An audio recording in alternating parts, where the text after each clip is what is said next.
Hello, everyone, and welcome to the iSpring Solutions webinar series, where every week we talk about e-learning trends, share iSpring tips and tricks, and cover clients' cases. My name is Paulina. I am the community manager at iSpring, and I will be the moderator for today's webinar, where we are going to talk about how to actually create action-oriented content that delivers better results with iSpring. And in order to cover that topic, I have invited a great presenter, an American author and practitioner in the field of simulations and serious games for education, Clark Aldrich. Hi, Clark. How are you Hello, how are you? doing? Thanks a lot for tuning.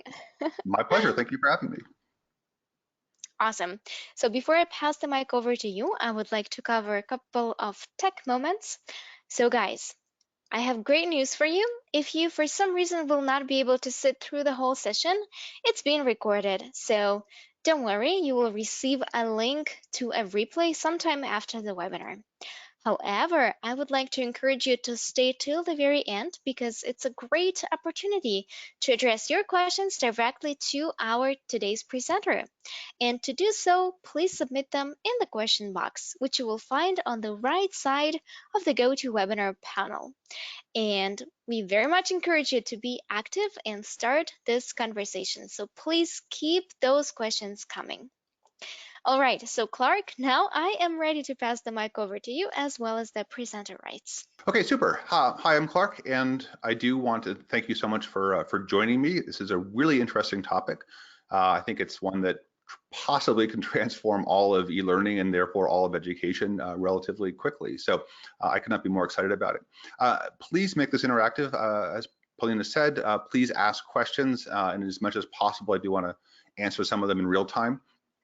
Because again, I think this is a lot more fun when it is interactive. So topic is short sims, and I just wrote a book on short sims, and that was based on probably 10 years of research and design with all kinds of large organizations and interesting organizations. So this is very fresh in my mind, and so that means that you can ask very specific questions if you want, and they won't throw me.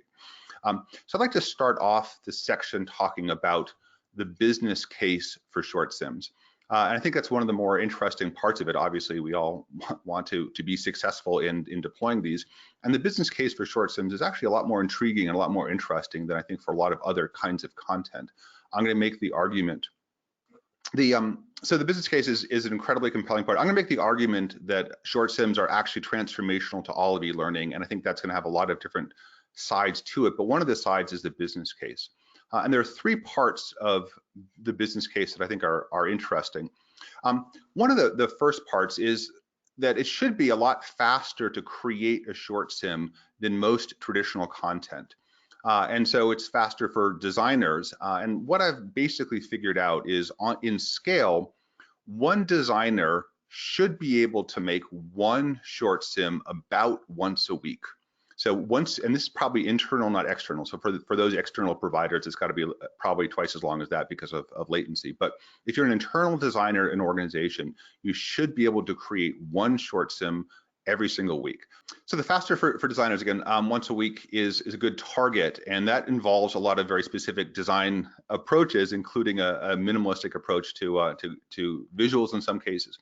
But once you start getting into that mindset, once you start realizing that you can be producing a lot of content, that changes the role of most training organizations and most organizations. So now you can get in front of the backlog. Most organizations that I've dealt with have a tremendous backlog of content. They have a lot more requests coming in than they can handle. And the whole coronavirus situation that we're in right now is a really good example where, because the traditional long lead time and long design time of most traditional e-learning, once this problem happened or was emerging, basically the learning groups didn't really have a role. They did not have a seat at the table because they always think in terms of months or longer. So the ability to create content very, very quickly not only changes the role of the CLO from being always behind the parade to leading it, but also allows the CLO to be at a seat at the table, to be at the big table with the CEO, dealing with crises as they happen. So that's a huge, huge advantage. I think we do not appreciate how transformational short design time is and can be for it. The definition of short sim, roughly speaking, it's a short simulation. I think a sim is actually something a little different than a pure simulation, but that's basically the what short sim stands for. It's also faster for learners, and typically a short sim is about 10 minutes for a learner to go through, and so it's not this hour-long program or even half-hour program. It is short. It is fast. It is like a short story. It is like a quick quick hit. And so the expectations or the setting aside time, you get a short sim and you can do it. A learner can do basically one short sim a day very, very comfortably. And so you have the designers once a week for production and learners once a day from a consumption perspective in a way that's not terribly impactful. So the speed on both parts, the speed on the designer part and the speed on the learner's part transforms the experience. So a second really big thing about short sims is, by and large, they allow people to teach themselves. And that's a really, again, an amazing kind of possibility, where one problem with a lot of traditional content is it's bossy. It tells you what to do. And there's one thing that we know about most people is they really hate being told what to do. So how can we create experiences where people are increasingly teaching themselves the content rather than being told the concept? There's an interesting cognitive thing called reactance. And what reactance is if we're told to do something, we spend all of our time trying to undermine that and trying to figure out flaws in the thinking. If someone tells you how to do something, then you're going to spend your time going, I bet that person's wrong, or I bet I can figure out a way to get around what the person said. So teaching someone didactically, teaching someone using what's called a directive leadership style is actually highly inefficient. So it's much better to let people teach themselves. Let me give you a very short example of that. This is not really a short sim, but it's a moment of a short sim. So here's the situation. It's Monday afternoon. Suppose you can earn $10 an hour.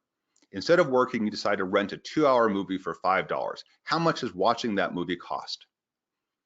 And average just two answers. There's $5 and $25. And every single person in the world says 5. No, wait, 25. I mean, in a half a second, in a quarter of a second, you go from the intuitive, naive answer of $5 because it costs $5 to rent a movie, to the slightly more sophisticated answer, 25, because there's an opportunity cost in that. And so, by looking at this situation, by being given two answers, it wouldn't work nearly as well if you had an open-ended, type in the answer kind of situation. It only works because we're giving you two answers. We're giving you the naive answer, and we're giving you the much more interesting answer when you bake an opportunity cost. So in that moment of reading that and then looking at the answers and then deciding what the answer is, it doesn't. This isn't an assessment situation at all. We don't expect anyone to get the wrong answer, but we want, by giving someone the answer, we force them into the situation of teaching themselves. And by doing this, and this is part of a longer simulation where opportunity cost was one part of it. By doing it this succinctly, people literally teach themselves in a way that we don't have to spend a lot of time doing it. So it's a nice example, and we try to do that all the time, is how do you get people to teach themselves the content rather than be taught the content? Obviously, we backstop it just to make sure, but it's that first moment of teaching yourself. So the third big part of the value is better metrics. And this is sort of an advanced topic. I don't really like to lead with this with clients, but it is the situation where the metrics provided, every single learning experience provides what's called a transcript. In other words, someone is going through your content and you can sort of see how they're doing. I think in most traditional content, the linear content that we all grew up in, the PowerPoint style content, the transcript is a phenomenally uninteresting thing. It's basically a start-stop, and maybe there's a little multiple choice test at the end where people can get right or wrong. But most of the time that people are involved in a traditional e-learning experience, their transcript of their activities is remarkably boring and unhelpful. And if you do the short sim right, you can derive a tremendous amount of insight from how people are going through it. You can figure out, what are their biases, where are they doing, where are they strong, where are they weak. One really important part of the analysis part of short sims, and again, this is not good basic stuff, but this is something that you work to over time. A really good advantage of this is it does get people, you can also measure time. And so one huge advantage of, again, of the short sim experience is not only are people making lots of decisions, usually people make 2 or 3 or 4 decisions every minute. So you have a tremendous amount of decisions that all have right or wrong or shades of gray. So it could be kind of right or kind of wrong. but it can also show biases towards certain kinds of situations. So you can learn a tremendous amount from a well-constructed question, but then you can also measure time.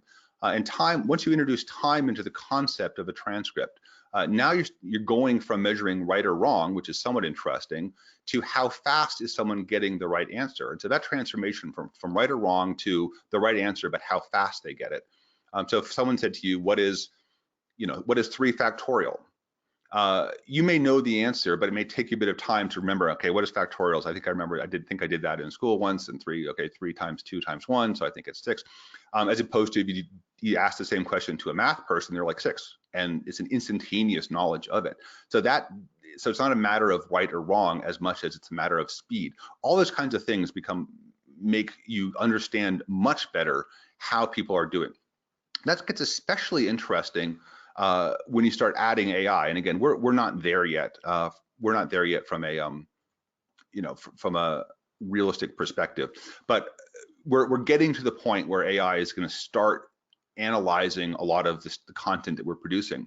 When that happens, you need to have a fairly decent transcript, which means almost necessarily some kind of short sim situation. So both for people today to have defendable, interesting observations on transcripts, but also for the future for AI, we need to do a much better job at providing more grist for the AI mill, more interesting decisions. And these interesting decisions are going to come from this kind of short sim approach when AI is used to analyze it. Any questions there? Yes, there is a question from Radovan. What does it typically takes to be able to produce a short sim once a week, and how much effort and how many people and what roles are involved in such a sprint development? Excellent, great question. I'm going to get to that right about now. The short answer is it should take one developer 35 hours to create one short sim by him or herself.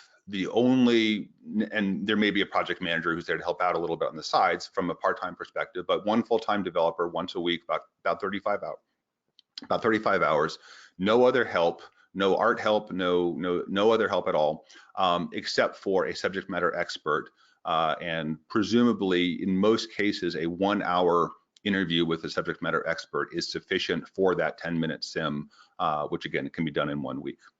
Yeah, it looks like that answers the question. Excellent. Thank you. Super, thanks you, great question. Okay, so another observation, again, I work with clients all the time in terms of doing short sims, and what I've noticed that there's most of the time, if it's a longer program, if for example, it's a large traditional e-learning class style program, year 1, the clients want about 20% of the content to be short sims. By year 2, and then finally by year 3, and again, I don't have infinite data in this situation, but pretty robustly, the percentage of short sims as regarding versus say traditional content, and even regarding things like video, goes up over time. And again, clients who have been doing revisiting their old programs over and over again, so far it's moved up to close to 50%. In doing that. Now, other clients only want short sims, and so that's a different situation. But where short sims are a piece of a portfolio of content in a course, the number does tend to go up. So again, I think people like them. I think sponsors feel good about them, but more importantly, students like them more. There's a higher acceptance of the content. And Afshan is interested. What is the ROI that is measured? I've given up on ROIs because it depends on the organization. I know a lot of corporations have very different ways of looking at ROI, so I do not believe there's a universal ROI for it. I measure content by a very, very specific lens, which is, do clients want more of it over time? And to me, that's the metric I care about, both as a developer of short sims, as a business who develops short sims, but also even when I was doing formal evaluations, I used to work with what was in the American Society of Training and Development, now the Association of Talent Development. I used to sit on their boards evaluating content a lot. I used to also do that when I was an analyst at Gartner Group, and I looked at a lot of different metrics in terms of looking at the effectiveness of content, and the only one that I like over time is does a client want more of it over time? If that is true, then is it successful content? If the clients don't want more of it over time, it's unsuccessful content from my perspective. So I don't have good ROI numbers, in part because the methodologies change so dramatically depending on the organization. In some cases, they're offsetting traditional classrooms. In some cases, they are, I mean, anytime you get to strategic training initiatives, so we're rolling out, we want to shift our organization from, a lower threshold, to 5G wireless, for example. We want to transform our sales force to a 5G wireless compatible sales force from a talking to our customer perspective. A lot of organizations don't have ROIs on that. They have, this is a strategic initiative for a company. We've got to move here, and we're going to do 5 or 6 things to do here, of which one of them is training. So I think those kinds of strategic initiatives, the ROI is not really done as much as we need to do this. It's about the company kind of operation. We want to do it as best we can. So what are our tools to do that? Part of the ROI is end user time. And so part of the pleasure of short sims is the effectiveness of time. So if I can get what would have been 20 or 30 minutes of content in 10 minutes, then the ROI is not only the production cost of making them, but also the opportunity costs or the stress cost of the students consuming it. And so to the degree you create shorter content rather than longer content, there's a higher ROI based on the end user time. And also, which I think is, again, which is why ROI is a tricky metric in my opinion, is if students are enjoying it, then as opposed to suffering through it, if learners like the content and are engaged by it rather than having to force themselves to do it, that doesn't come up in the ROI, but it does come up in terms of the viability of the program. The program is renewed year over year because people are enjoying it, not because they're fighting it. Given that, how do we build it? How do we build a simple short sim? And so so what I want to spend a bit of time on is talking about the processes for building a simple short sim. So the first thing you do, obviously, is you pick a topic. And so it's really important to get a topic. It tends to be fairly focused. And so, that's just almost uninteresting, but the first goal is to get a topic. I think over time, people kind of get a good sense of what makes a good topic or not. I think part of the other change in the thinking is, if you are doing short sims, you tend to think of a flow of short sims, not the one big course. A lot of traditional big e-learning courses end up getting scope creep, where they hang around for months and months and months, and every month they hang around, someone says, oh, let's add 3 more things that we want this course to do. And so it becomes increasingly bloated, again, with scope creep.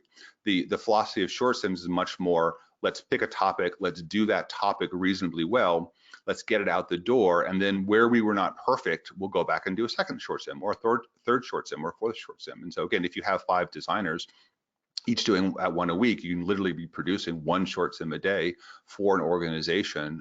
And again, each short sim does not have to be perfect, but every single new short sim sort of picks up on areas that were not covered by the last one. So it's a nice philosophy as opposed to, again, scope creep. So once you have the topic, you then have the interview with the subject matter expert. And I find this single question to be the core of my conversation with subject matter experts, which is, there's always what's the right way of doing this, whatever the topic is. I don't care if it's long division, I don't care if it's avoiding viruses, either in the real world right now, or cybersecurity, or attending or sales pitch, or whatever. Most of the time, whatever the topic is, when I'm interviewing the subject matter expert, my question is not only what's the right way of doing this, which is a fairly short and easy and boring question, but the much more interesting question is, what are common mistakes made in this area? What are common mistakes in this area? And that's where you get interesting answers. And once you start doing there, then you can start asking the follow-up questions, which is, why are those mistakes made? What was the misperception that led to that mistake? What was the wrong assumption? So if you again, it takes about an hour-long conversation with the subject matter expert to create a 10-minute short sim. And it's probing this question and going deeper and deeper. What are other mistakes? What mistakes do novices make? What mistakes do experts make? What are situations that throw people? What are misinterpretations? Where there's faulty information, what is the fault of it? And so I go in the book, and a lot of the things, again, like washing hands. Right now, washing hands, obviously, again, another big issue with the coronavirus. Why so the rule is in healthcare workers, you're supposed to wash your hands every time you leave the patient's room, and you're supposed to wash your hands every time you enter a patient's room. So those are very, very simple rules, and most people, you can tell people that very quickly. But then the question becomes, then why don't people do that? So if it's such a simple rule, why do people make mistakes? They're in a hurry. They don't want to appear dirty. The machine is broken. They don't know what to do. Whatever. All those things become the interesting things to then simulate. In some cases, they don't think it's important. In that case, you get to these issues of how do we develop not just competence but conviction? How do we build an important belief in something as being important, not just the superficial? Here's the activity. So this is the really interesting question to ask people, and this sort of produces the interesting content. Now, once you do that, and I always record the conversations, and then we boot up iSpring TalkMaster, which is an incredibly powerful part of the iSpring suite. It's obviously the one by far I use the most, and the one that I get the highest satisfaction with from clients for using. So really important. And what I do is, so from this hour-long conversation I have with my SME, I create notes. And I literally work right in iSpring, right in TalkMaster, and I listen to the audio recording, and it probably takes me about 4 hours to listen to an audio recording of my 1 hour interview with a subject matter expert. So it's about a 4-hour experience, so it's pretty long, and I listen to everything very carefully and start taking notes. And these notes are all problems. These are all the problems in the process in this case, of someone accepting a passport. So this is sort of the example I use, one of the examples I use in the book, but the process of someone accepting a passport. So it's a very simple process. It's very predictable, which is good. And so these are all the problems that can come up when, and this is actually a government passport, not a civilian passport. These are all the problems that can come up in it. So I write the notes directly into iSpring. So I'm working off of the board. I'm creating all the notes. Now I go from there, and this is just a couple examples. So one of them is if the applicant is going to the Middle East, they can't have photographs of their shoulders exposed. That's considered rude, and so that's something that people can get wrong. The passport picture has to be taken within the last 6 months. That's another thing where again people can get wrong. This is something that so my red ones, the things I tag red are the common mistakes or the interesting mistakes, and then. This is a best practice. Applicants should go onto the Passport Wizard website where there's a red asterisk here, and where applications instructions are on. There are application instructions on the website. So again, sort of in the best practices categories. So I create, so I go back and I record very dutifully all the things. One thing I really like about this process is I love capturing the voice of the subject matter experts. So literally when the SMEs are talking, they have phrases that are very human, very interesting, very contextual phrases. And as much as possible, I like taking their phrases and using their exact language. The question is TalkMaster part of the Spring or is it a separate add-in? No, it's part of it. And again, it's an incredibly powerful add-in. It's just unbelievable. So again, you take notes. Then you start thinking of the setting. And again, my example here is really, really simple, which is this is basically a walkthrough process of this is a walkthrough simulation of a fairly predictable process. So I use this as our simple example. There are much more interesting examples, but this is sort of one, it's easy to wrap our hands around this. So for your first sim, do something simple. Don't kill yourself. Don't be creative. I mean, be creative, but don't be too ambitious. Pick a nice simple thing. In this case, this is a walkthrough and it's fairly on the rails. We're not deviating terrifically. We're not going into a bunch of areas. This is a fairly walkthrough on the rails experience. In this case, the setting itself is, we are going to be the agent. We're going to be the passport acceptance agent taking people's passports. So where we can be that simple, we sure want to be, because plenty of times we can't be. And now you kind of go through your notes and you start grouping them up, and you start saying, okay, so the first person arrives, the second person arrives, and so you can have, there's going to be a basic level design, and you start organizing things. So here's one. Hey, here's my application, and you start taking in these sort of short notes. Okay, look at the form. This form has no barcode, so that's a problem because you need to have a barcode. Okay, so you start tagging these together, and then as you start organizing these, in this case, let's say I'm going to have 1, 2, 3, roughly six applicants coming in, and it's really, really fun. The real challenge or the real opportunity is to see how many of your red boxes, see how many of your problems you can string together in one situation. So without, in this case, every time a new person is called up to the window, you can switch levels, you can switch applicants and sort of bring in new issues. So if one bombs out, you can, if one person you have to reject, now you have a new person with new problems. So it's really fun to try to figure out how few levels, in this case, how often you can combine these things together to create interesting, coherent situations. I had a cybersecurity sim I was working on a couple weeks ago, and there's a bunch of decisions the player had to make regarding where to store information the right way. And what was nice about that is I can say, okay, this, I can create the short sim was around one day in their life, and this is a day where they happen to go on a business trip, and so the morning started off with them in the office, and they had to make a bunch of decisions regarding cybersecurity friendly decisions. They then got in a cab, they went to the airport. At the airport, they had to make a bunch of decisions. On the airplane, they had to make a bunch of decisions. When they landed and resynced, they made a bunch of decisions. And finally, when they gave the presentation, they made a lot of decisions. So each of those were considered different levels, but each of those levels provided a very coherent context for a lot of decisions. And the more you can have a sort of a nice, simple narrative around these, the better you can do. Yeah, so our short sim is also good to cover processes that might lack in repeatability. Yes, absolutely. And those can be a lot more open-ended. These are, again, this is on the rails, which is one kind of simulation, but we can get in a lot more interesting ones. It's useful to understand how to do a simple one before you get too ambitious. But it's a great question. So now in this case, okay, I have a couple of my things. Applicant going to the Middle East, can't show their shoulders. The passport picture has to be taken within the last 6 months. So those are two examples of little things I want to cover in the short sim. So now it's easy to imagine, okay, a person arrives. An applicant arrives, they're going to say hello. And so again, I just type this stuff directly into the short sim. Applicant going to the Middle East, so I move my little box there to there. Now, we're gonna have to reject the picture, presumably because they're gonna show their shoulders. The applicants can say, oh wait, I have a second picture in my folder, and this picture is gonna be rejected because it was not taken in the last 6 months, and then they have to go and get a new photograph. So I can kind of create, using a couple more blocks, I can start blocking it out and start saying, what's the flow of this conversation going to be? And so, right now, this is pretty good from a perspective of this shows me now how this sim is going to work. Okay, so if you go back here, at this point you have it all blocked out, and literally before you start doing a lot more work of adding decisions, you can start playing it, and you can start playing through the sim and start having a good sense of the feel of it. And in some cases, you're going to want to move around levels. In this case, move around applicants. This person may be going later because it's harder. This one seems easy. We're going to move it on here.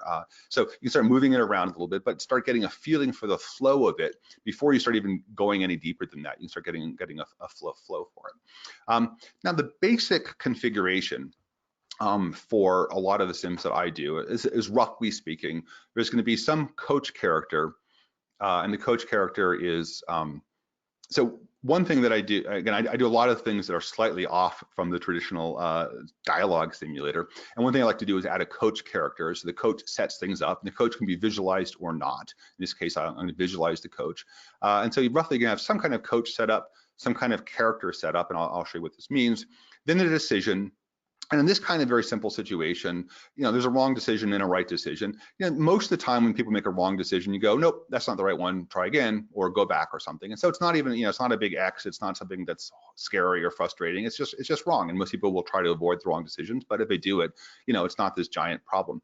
Also along the way, we give them opportunity for more information. So in a 10-minute sim, potentially, if they ask for all the information, it may be a 15-minute sim. They may have, we can tuck in a lot of information that is optional. Someone can say, well, tell me, what do you mean by this, or what is the policy, or whatever. So tucking in a lot of information that people can optionally engage is one way of maintaining, again, avoiding the directive leadership style of teaching someone too much, and much more of a collaborative leadership style of letting them ask for information if they want it. And then sort of the right decision to conclusion. So this is sort of the atom. This is the molecule, the smallest little piece of content that we want to apply. So now, again, we've done that, and now we've added this. So now we start adding in all of these decisions. Again, in this situation, a very simple decision. We're gonna have her turn in a picture. We're gonna accept it or reject it. and then again, another picture, accepted or rejected. So it's sort of, that's what the flow looks like at this point. At this point, it's actually kind of fun because now we start going Hollywood and we start thinking about casting. The question is, can one of your short sims be shared? Yes, thank you very much. You're way ahead of me. I can share a lot of them. So casting and art is sort of the part you're at right now, and that's really fun. It really is fun to go through. And again, iSpring is great. iSpring, I think, has the best content library when it comes to characters to choose from, and it's really fun to choose characters. It's fun because you want to get the nuances right. You want it. It's not just a matter of, oh, we need a whatever person. You find people and you like people and you see their different emotions, and you can again, iSpring gives you 5 emotions for every character, which is great. And you really start playing with them, and you really start, looking at the characters and sort of, getting a feel for them. And I don't like going long on story. I don't like going long on character, but you do start, you are influenced by the photographs, and there is an ability to make things feel right. And then you choose settings, and you can be very creative with settings. In some simulations, I'll have 5 or 6 or 10 settings that people go through, even from a stock art perspective. But in other cases, I'm going to create my own settings, backgrounds, and use them. I'll show you how to do that. So now we have this is our character. This is our person who's going to apply for the passport, and this is the passport office here, which are kind of, that was the thing that looked closest to sort of the generic government passport office. And now what I'm doing here is I'm doing a tiny bit of custom art. I don't love custom art. I use a lot of clip art where I have to. But what I do use is I use PowerPoint, and I have a slide that's sort of set up to match the frame. And I'm going to create the art in PowerPoint because I'm fairly incompetent with real tools, but real artists can use real tools. But I can do this in PowerPoint. The other nice thing about PowerPoint is when clients don't like something or want to change something, it's very, very quick to go in and make new things. So here I am. So I created a picture, and actually I did Photoshop on this woman's face onto a different shoulders. But in a fairly quick and dirty way, but it was sufficient for this project. And this is roughly the size of a passport photograph. So this is sort of my little mock-up of a passport photograph. And now I do it. And so what I'm going to do right now is then I throw it in. So here it is. This is sort of the final sim. So it's a reviewing passport thing. So here's our coach. Welcome to the passport thing. I'm going to skip past this, and this is just I put in this little link so we can go right to our situation. Okay, so next person arrives. Here's a coach. She's setting up the situation. I really like having a coach. Therefore, you can do a lot of heavy lifting using a coach character. And okay, the person arrives. Great. Hi, I'm going to the Middle East for 2 months. Excellent. So again, and it's just really important how short that setup is. I mean, it's an incredibly short setup. I'm going to the Middle East. We don't need to have a big long story, but we do need to give a little bit of context. So great. Here's my photograph. And what do? Do you accept it or you reject it? And it kind of comes down to that, this moment, this big moment of accepted or rejected. It's not, the consequences aren't high. You don't fail out. You're not going to die if you get it wrong. But here it is, and someone can play with it. And reject it. Good call. It could have been accept it, and it could have been don't do that. So it's not super elaborate. And now we have the answer. So no matter what path you go down, you kind of get the right answer. You tell the applicant that bare shoulders are not culturally acceptable in the region where she'll be traveling. It's, pretty simple. Great. Now she's a little peeved. I like making people peeved, but actually I may have another picture in my folder. Wait as she looks through the folder. So again, we're not using these as dialogues. We're sometimes we are, but sometimes we're just using these as direction. So we're gonna now wait as she looks through her folder. Yes, I knew it. Here's a photograph from a few days ago, from a few years ago that I took the same day. So now she has a dated picture, and once again we're going to reject that one because it's an old photograph. Good call. Continue. You tell the applicant the picture has to be taken within the last 6 months, and so good. So it's and now I think that's great. So that's sort of the moment, and it's a short moment. It doesn't take a whole lot of time for the player to go through. It makes the points. We've made 2 of our points, in a fairly effortless way. It's fairly fun for the user to bang through. I'm actually going to, and show you. So, in this same situation, we did a bunch of other things as well. Here's, so you're taking the application, and so again, we sort of mocked up this application. Again, looking at the form. Okay, should you continue to process this application? Yes or no? The answer here is yes. But now we're forcing people. Oh, Okay, no, I got that wrong. So now we're trying to find, so I'm not supposed to process this application, and now I'm trying to figure out why. Is this the reason not to accept the passport application? Show me something else. Again, this is just another example. So you can have all different kinds of interactions. And so yes, this turns out to be because the barcode is missing, which means they didn't do it the right way. So again, it's it's a nice clean example. And this is again what you tell the applicant. So if you look behind the covers here, this is what the ending sim looks like, which looks kind of scary, I think, but it's really not too bad. You build them out carefully, and if you build them out well and predictably, what's really nice about a good short sim is that if anyone can look at this and play through it and edit it and sort of figure out, if they want to change this little moment, it's very easy to go in and change other people's work. And yeah, okay. And just for the sake of being complete, again, here's the here's the PowerPoint slides that I used to drive it and create it. So given that, there's, we can go to slightly different examples next. Okay. Any questions there regarding that process? And so again, the entire sim was created in that iterative way, which is taking little problems, trying to create a cohesive narrative around them, and then allowing people to make decisions. In this case, make the wrong calls and right calls, and then get feedback for it. Questions there? Let's cover a couple of questions and then move on, because Great. I think that you do still have some content to cover, right? Yes, I do. Okay, perfect. So Doug is asking, would the learner have had instruction on this topic to learn the rules, 6-month limit, etc.? And this sim is for practice, or is this short sim their first experience with the topic? It's a great question, and this gets very philosophical because in some cases these sims were in the middle of a traditional course. So to answer your question very specifically, they were for people who got a bit of instruction and then jumped in. However, there are plenty of clients who just throw people in the deep end and say, let's give them light experiences and let them make decisions and have them, what would you do? What do you think? And then allow them to make mistakes. And so it depends on your culture. By and large, older people like to hear all the rules before they play. Younger people tend to rather play first and then read the instructions. So in a perfect world, you're actually giving people a choice of saying, do you want to go plowing through this, make mistakes that won't count against you?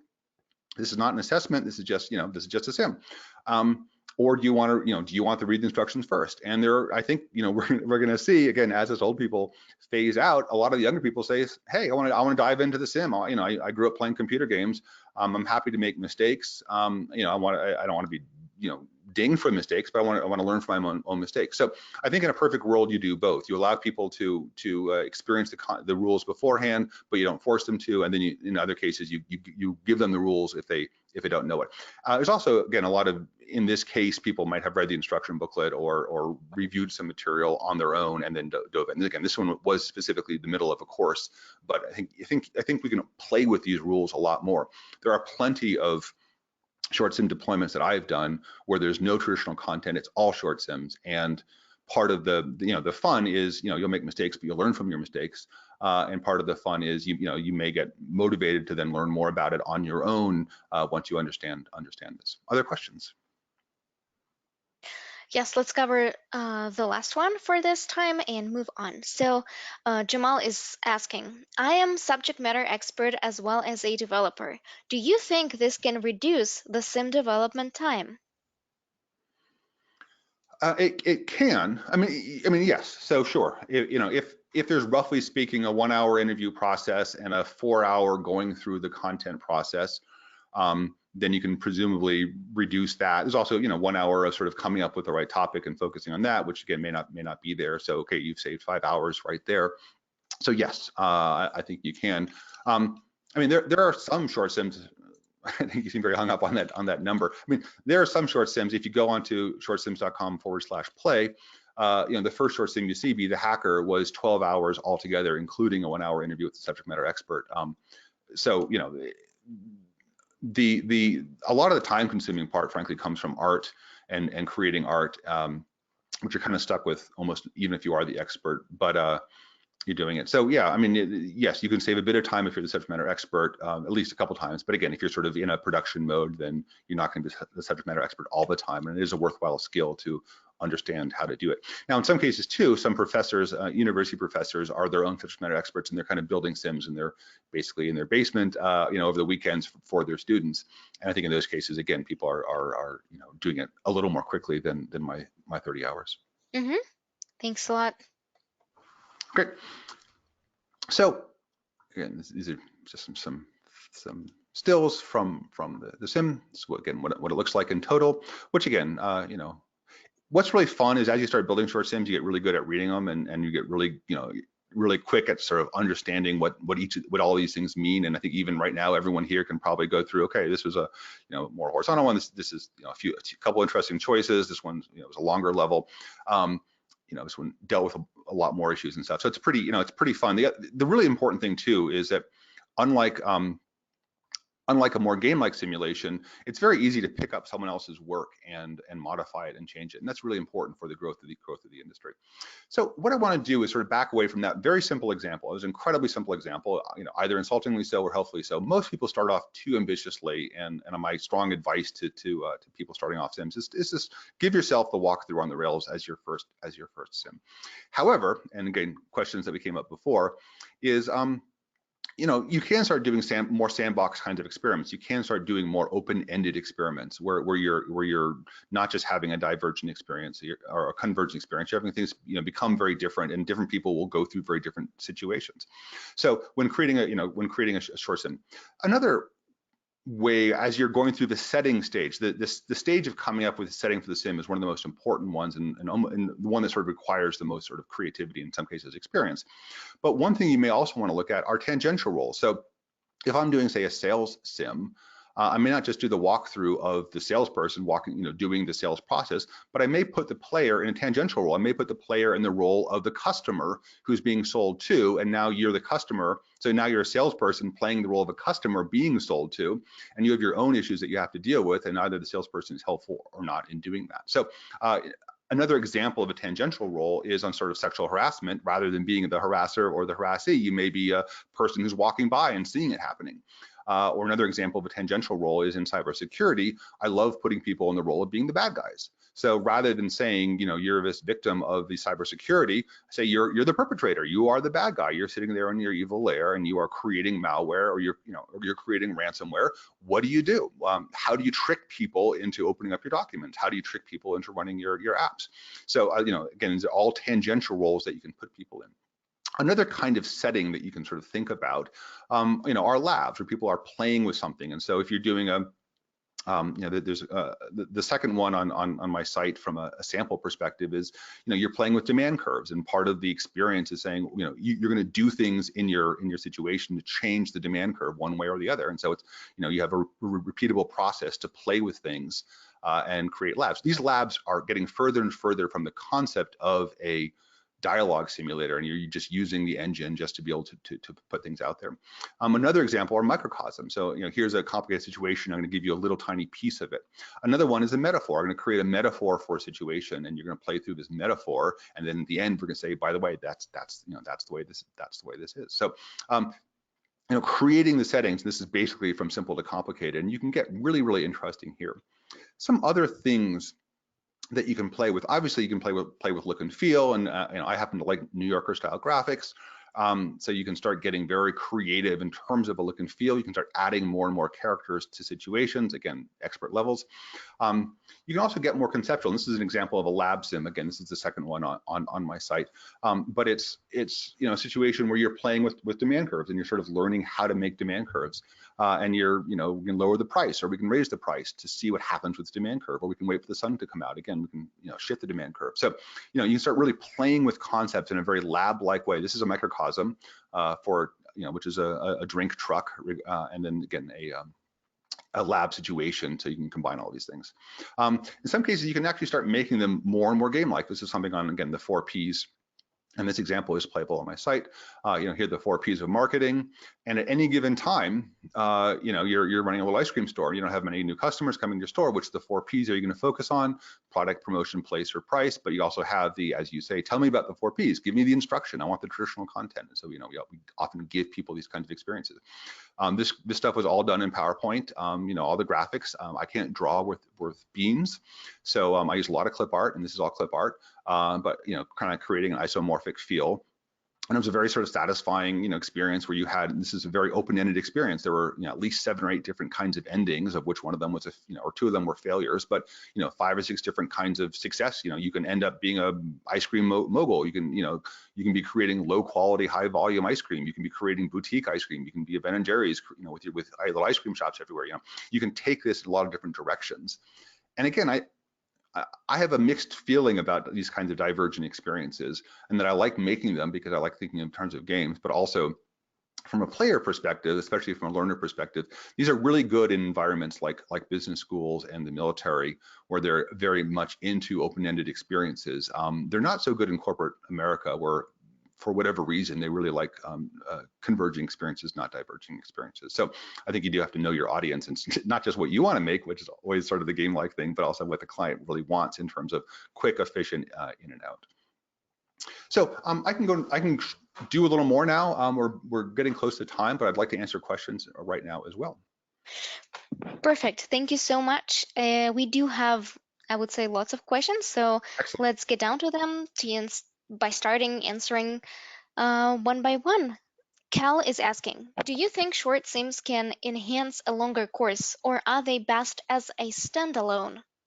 The answer is yes. The answer is both. I think they're, and again, I'm biased here, so I apologize, but I think they're absolutely necessary for a longer course. If you have a longer course, this is everything from a Harvard Business School case study to to a traditional e-learning course. I think you need to have short sims in the middle of your content, or the end, or the beginning, or sprinkled throughout. I think again, if you look at a traditional course being, say, half an hour or 45 minutes or even an hour, you want a bunch of short sims there to break it up, to add interactivity, to add context, to force yourself to be thinking well. So I think they work incredibly well as part of a broader course. And again, if you are cautious, which everyone should be in this area, throw in 1 or 2 short sims into your traditional content, and then go from there. And by the way, I bet people will like them a lot, and bet people want more of them over time. But it's a great place to start. And again, if you have iSpring, you already have Talkmaster, which is the tool to do it. Perfect. Thank you so much. And Afshan is asking, do you measure adoption rates of content? Yes, I measure adoption rate very rigorously, and I also look at dropout rate. So if someone is, if we have an e-learning course, say, that has both traditional e-learning content, the PowerPoint slide style content, and then a short sim, I measure very carefully, when do people drop out of the course, if they drop out of the course. Even when they put the course down, even if they come back to the course, I look carefully at what point they drop, what point they put the course down. And by and large, I tend to find high levels of engagement around the short sims. The other thing that I also look at, so adoption rate is absolutely critical. Dropout rate is incredibly high. Even putting it down and coming back rate gives you insight into what part perhaps was less interesting, and that's a good point to fix, even if someone doesn't drop out permanently.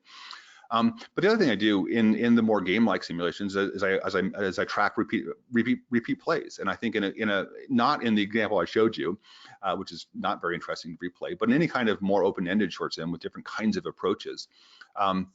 I look at how often someone replays it to get the right answer, and then I look at how often someone replays it after they get the right answer. And so the really good sims, people get the right answer and they say, hey, congratulations, you won. But people then kind of go back and start playing it again, because there are some interesting little aspects to play. Again, if you go on shortsims.com/play, PLAY, the first sim you're going to get to, most people replay that at least 2.5 times on average. So it's the notion of replayability is another key metric, not for the simple ones that I showed that we went through today, but for the more complicated ones. All right, thank you very much. And let's continue. And the next question. Okay, Ritika is asking, are there any standard rules on how many characters you should have in a short sim? So there are no rules in short sims, but there's some yet. I think we're at the very beginning of a really cool area. Generically, I mean, there's all different ways to look at that. There's the coach character, which is a character. who explains things and tells things and holds your hands, and that's a really, really important character. I always like to have a coach character. Then there may be, again, if you're dealing with people in line, you may have 5 or 6, people in line, and so you, in like a passport example, you dealt with 5 different characters, but each on a one-on-one basis with a coach sort of helping out. You can start having 1-on-2 conversations or 1-on-3 conversations. Actually, it doesn't show there, but so you can have 2 or 3 characters sort of talking at the same time, which is I think one coach, two characters, and then yourself is probably about what you want to do. You can do more, and I have done more, but that's probably a pretty good rule of thumb. You also start getting into some of the grammar stuff, which is something, again, I go into in the book, but when do you use quotes, and when do you use how to use brackets versus quotes versus quotation marks versus other things. There is a language there in terms of the right way of positioning things that's worth knowing about. So I think the answer is probably one coach and one character at a time. You can have as many as you want after that, and you can add 2 or 3 more, but it gets hard. Thank you so much for your answer. And Mark was asking, if I create one full sim, how much of it can I use again for a similar topic? All of it. And so again, make a copy of it, which is easy to do, and then change those few things that you want to change. I think it's incredibly efficient. One of the most wonderful things about a short sim, unlike, again, more of a computer game framework, is that it's incredibly easy to reuse content. It's really, really easy to reuse your own content and make a few changes. It's also really easy, to do different languages, which is, what I've done plenty of times. But in some cases, making, a variation, a forked version, like with every forked version, you start, over time, you start having a problem where if you make a change in one, you got to make sure you make a change in the other. But it's incredibly easy to use one and make a copy of it and do another thing. As you start doing these, you'll also start, you'll develop little techniques, and those techniques will be infinitely reusable from sim to sim as well. So it's much more like writing or doing a PowerPoint slides with the amount of ease of reuse. And we also have a question from Redavan. So in case we put a decision in front of player playing short sims, should we aim to make wrong answer like more the one to be answered? It's difficult to construct the question. He apologizes. No, it's a great question. How much should we, in a good short sim, you're doing a lot of seducing. I love, especially, and again, this gets back to the issue of what's the problem. So for example, if, like the passport photograph, you get a passport photograph, you know it's right or you know it's wrong, you accept it or you don't. It's a fairly black and white situation, not literally a black and white photograph, but it's a fairly easy situation. So you know it or you don't. There's a lot of things like cybersecurity, don't open these documents, or texting when you're driving a train. You shouldn't text when you drive a train because you might get an accident. And so there's issues like that are a lot more, or the washing your hands scenario. Those are much more conviction based. So everyone, in a lot of cases, they know what the right answer is, but they don't always do the right answer. And so the question for me is, why don't people do the right thing in the real world? In those situations, you spend a lot more time being a lot more clever to seduce people into doing the wrong thing. And so, how do we hide the answer? How do we bury the right answer? So, in those situations, if someone makes a mistake in the real world, you want to capture that mistake in the short sim. And so you have a lot of techniques. And again, the book goes through a lot of these. As how do you, hide the question? How do you trick people? Not in an unfair way. If you trick people in an unfair way, you undermine your own teaching and learning. So you have to trick people in a fair way.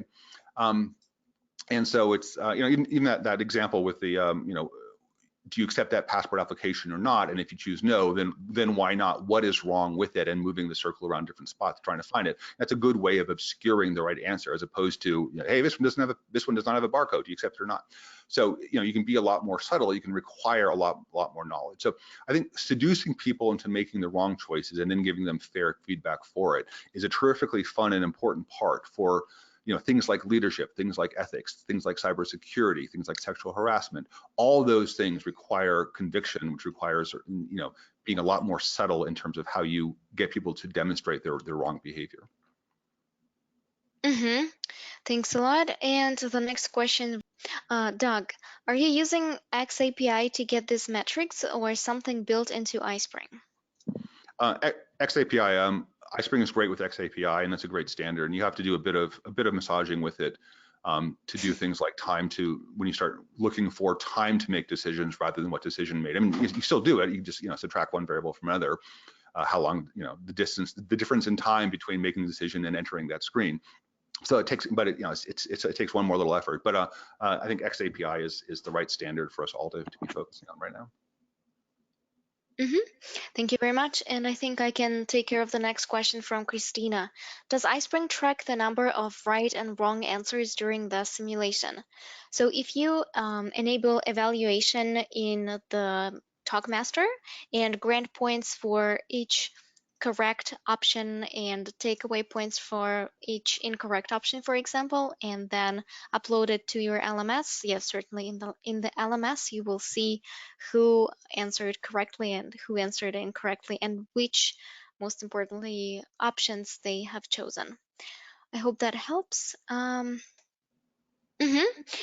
let's cover just the last question that we have and wrap up this webinar. So Apurva is asking, in a short sim, does the playtime include the time the learner takes to understand the premise of the sim, or just the time the learner spends in actually playing the simulation? I think you want the premise to be fairly self-sufficient and/or part of. So you may, in some cases, you may get a little paragraph of saying, "Hey, we're really worried about cybersecurity. We have a short sim or a simulation or a scenario. Click here to launch it. Bang, you click the button to launch it." So do we count that time of reading that paragraph? I don't. You then get into the sim and say, "Okay, it's Thursday, and you woke up in the morning and you see a tarantula on your shirt, whatever." That's so that's included in the time, but you do want to be very succinct in your setting. So I tend to be very short on stories. Just set up the setting in 2 or 3 sentences, if at all possible. You need to be a little longer in some situations, but the war on words, we didn't really get into this, but trying to keep the words as minimum as possible is a really important part to keep the interactivity level high. So keeping the context setting effortless as much as possible. You want people to learn without ever thinking about being taught. The another question is, does the time count replays? The answer there is no.